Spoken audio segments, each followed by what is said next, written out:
Pasta making in Italy is bound by tradition, whereas pasta making in America often breaks the rules. There's no logic behind it. And why I bring this up is because I've just recalled the first pasta I ever created. Something you won't see in Italy or anywhere else, but something that highlights to me, Olive Garden aside, why American pasta is underrated and gets a bad rap. This is seriously good. So I'm gonna show you how to make my orecchiette with winter ragu. A spicy sausage and kale ragu topped with breadcrumbs and a little crispy Brussels sprout haystack. All things I love eating in the wintertime in one comforting pasta that I can call my own. And it starts with some veg. A small onion, a few cloves of garlic, some lacinato kale or some dinosaur kale, Tuscan kale as well, and about 5 Brussels sprouts. That's all we're gonna need for this. We just wanna get these prepped for the recipe. We just need to slice the onion, so I'm just gonna take the top and the root end off. Then we wanna cut that in half, peel off the skin. And you'll see these lines running across the curvature of the onion. We wanna align our knife perpendicular with that. Then we just wanna cut slices, following the shape of the onion, all the way around. When you get to the end like that, push it forward, finish cutting.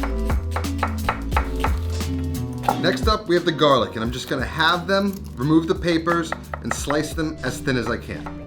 Garlic is ready to go. Next up, we got our kale. For this, I don't even need to remove the stems. We're gonna be cooking this down for a while, so those stems will soften right up. Kale's ready to go. Next up, our Brussels sprouts. Just gotta cut them in half, and this is a great garnish for many things. So learn how to make this, and you can use it often. You're gonna take that, we're just gonna slice it as thin as we can.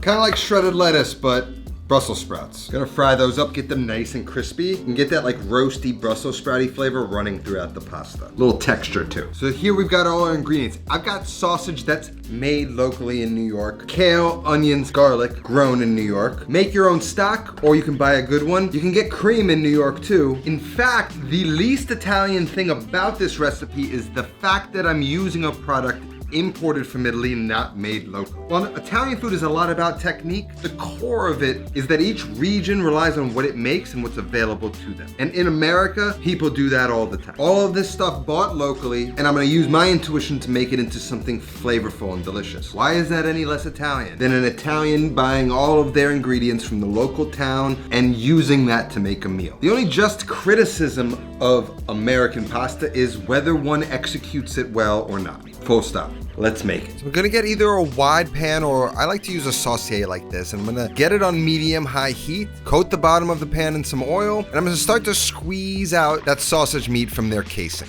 Once all the meat is in the pan, I'm gonna use a flat-bottomed wooden spatula, and I'm gonna break up the meat into little tiny bite-sized grains of sausage that's gonna mix well into the pasta. And we're gonna let this cook in stages like we do ground beef. First, the moisture and the fat is going to render out. Once that fat and moisture is rendered out, that meat's going to cook in the fat and brown, caramelize to the bottom of the pan, and once it does that, we can add in the onions. Season them with a little bit of salt, get those softened, mixed in with the fat, and beginning to caramelize. Once those onions have been cooking for about 5 to 7 minutes, then we can add in the garlic. Stir that garlic in, let that get aromatic, and as you can see, the bottom of the pan is deeply caramelized, which we want. Then we can go ahead and add in the Calabrian chili. Get that all worked in, and all that deep caramelization we can now pick up with about a cup of that white wine. Get that in there and then start scraping the bottom of the pan, lifting up all of that flavor into the dish.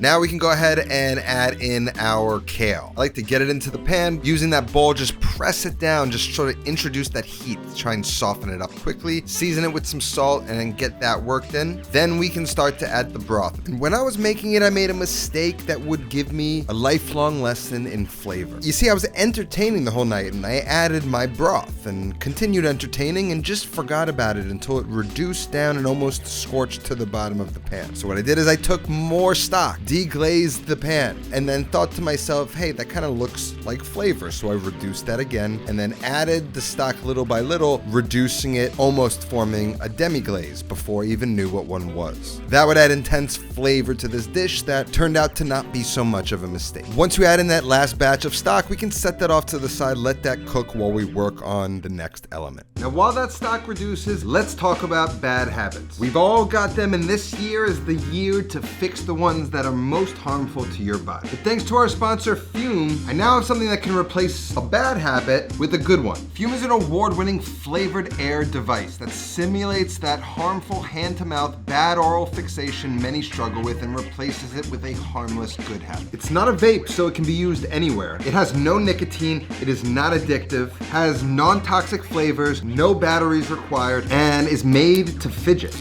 Flavored air is not like vaping. Imagine vapor like sticky soda, and Fume cores are more like an herbal tea. The cores are infused with natural plants and offer good flavors like sparkling grapefruit, orange vanilla, or my favorite, the crisp mint.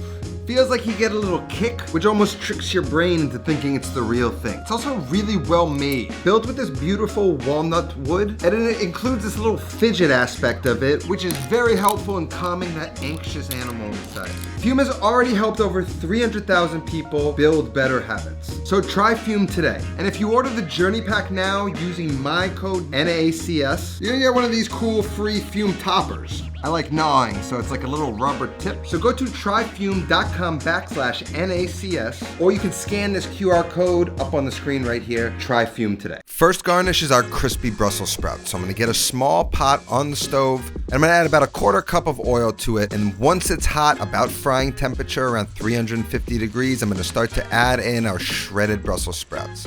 And we're gonna move them around, make sure they fry evenly. The edges are gonna start to brown faster, so you wanna stir them around, get those edges in towards the center. We just want them to evenly develop a deep golden brown color and begin to get crispy. And as soon as we begin to see that color transform and that crispiness develop, we want to fish the Brussels sprouts out of the oil and drain them on a paper towel. Now we want to keep that oil in the pan, and to that I'm going to add the breadcrumbs. So we're going to brown the breadcrumbs in that Brussels sprout oil. I'm going to add about a cup or so, maybe a little bit more. We're just going to toss them constantly for about 3 to 5 minutes until they become deeply golden brown and beautifully crunchy. And again, we're gonna just drain those on a paper towel as well. Now back to our sauce. It's doing its thing. It's reducing for the third time. Now all that sausage, all that kale has been just infusing this sort of demi-glaze that's been forming with all of that flavor. And that's where this pasta becomes so good. It's this rich, hearty thing that just satisfies that comfort craving when it's cold out. Now it's reduced, sticky, there's almost nothing left. And that's what we want. Like I did at the time, and to some, this might look like a mistake, like you ruined it, but when I look at that little glaze at the bottom of the pan, all I see is flavor. To finish it, we're gonna just add a little bit more of that stock, give a little bit of moisture to form the sauce in. Then once that sauce is combined, we're going to start to add in some heavy cream.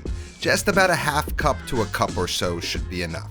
And while we get that cream worked in, I've got a pot of salted boiling water off to the side, ready to cook our pasta. We're using orecchiette today, and it takes 9 minutes to cook according to the box for al dente. So I'm gonna portion out about 2 servings of it, just right into a plate. This is how I measure pasta, and then into the salted boiling water, and we're gonna cook that for 8 minutes. 1 minute below the box instructions. We're gonna finish it for the final 2 to 3 minutes in the sauce. While that pasta's cooking and it starts releasing some of that starch, we can start to work in that starchy pasta water into the sauce. I'm not cooking a whole batch of pasta. This is enough for leftovers, so I'm gonna pull some out. I use this as a sauce for some chicken breast. I even threw this into a pasta fagioli.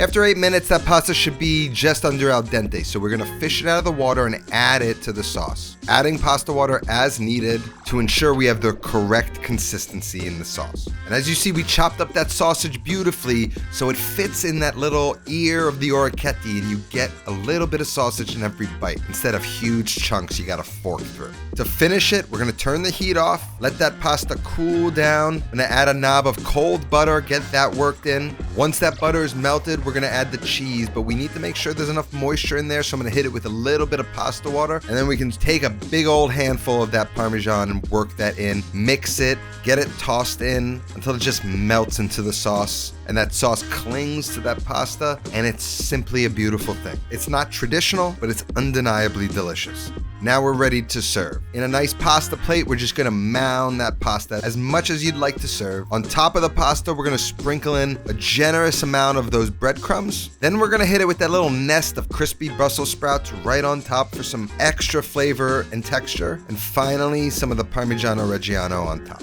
And you gotta remember, I never went to culinary school, so back when I was learning how to cook, the only way to learn something like a reduction or a demi-glaze is sometimes by making a mistake.